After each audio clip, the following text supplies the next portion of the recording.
माझे नाव आहे आरती.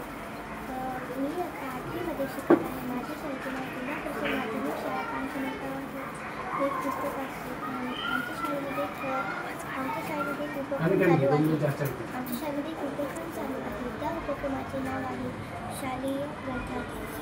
शालेय ग्रंथालयामध्ये खूप छान छान पुस्तके मिळतात, जसं की गोष्टीच्या किंवा शास्त्रज्ञांच्या खूप छान छान गोष्टी मिळतात.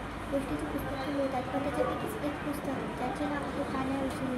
त्या पुस्तकामध्ये फक्त पाण्याविषयी माहिती सांगितलेली आहे, म्हणजे फक्त पाण्याविषयी, जसे की पाणी कुठून येते, पाणी कसे तयार होते, पाणी कुठे असते, पाणी कोणते पिले पाहिजे व कोणते न पिले पाहिजे, सर्व काही या पुस्तकामध्ये आहे.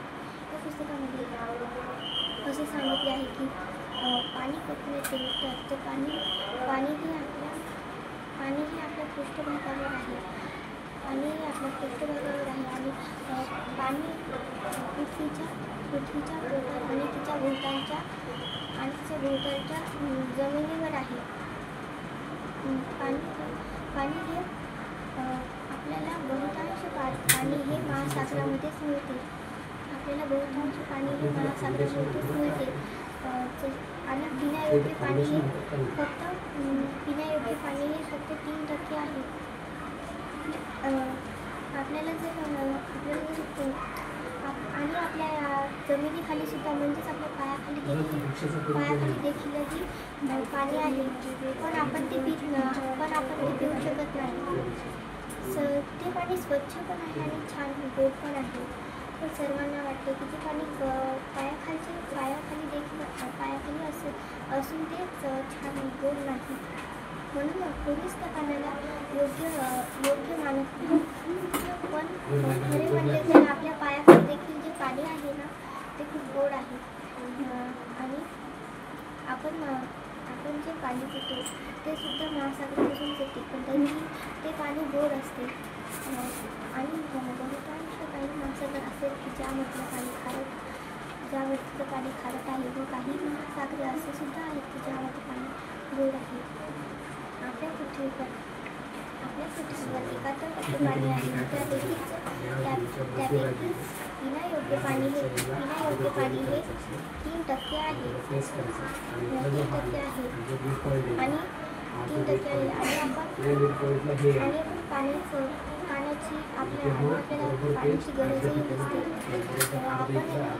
आपण जेवढं आपल्याला पाणी लागते तेवढंच आपण यूज केलं पाहिजे. कारण जर आपण जास्त पाण्याचं साठलं तर कारण आपल्याला पाण्याची खूप गरज असते. पाणी हे आपलं जीवन आहे. कारण पाणी हे आपलं जीवन आहे. आपण पाण्याशिवाय जगू शकत नाही. जरी अन्न नाही मिळालं तर पाण्यावर जगू शकतो, पण जर पाणीही नसलं तरी आपण जगू शकत नाही. आणि आपल्या पृथ्वीवर 71% पाणी आहे. ते सुद्धा सांडपाण्यासाठी व त्याच्यासाठी वापरले गेलेले आहे. पण तरीही 3% पाणी पिण्यायोग्य आहे. म्हणजे एवढं कमी पाणी आपल्याला पिण्यायोग्य आहे, पण तरीही ते आपल्याला कमी पडत नाही. याचाच अर्थ की आपण पाण्याला महत्त्व दिले पाहिजे. आणि याचाच अर्थ आपण पाण्याला महत्त्व दिले पाहिजे. आणि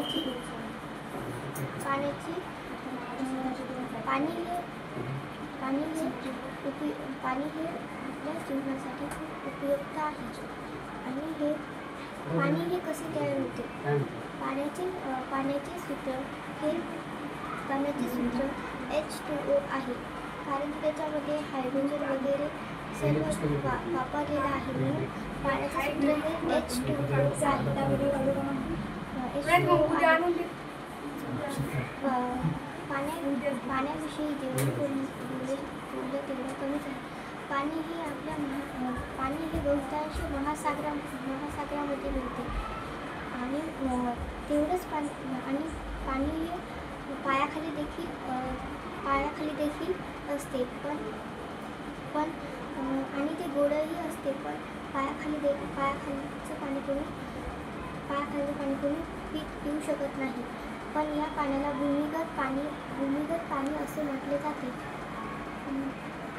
बहुतांश महासागरामधले पाणी हे खारट असते. धन्यवाद.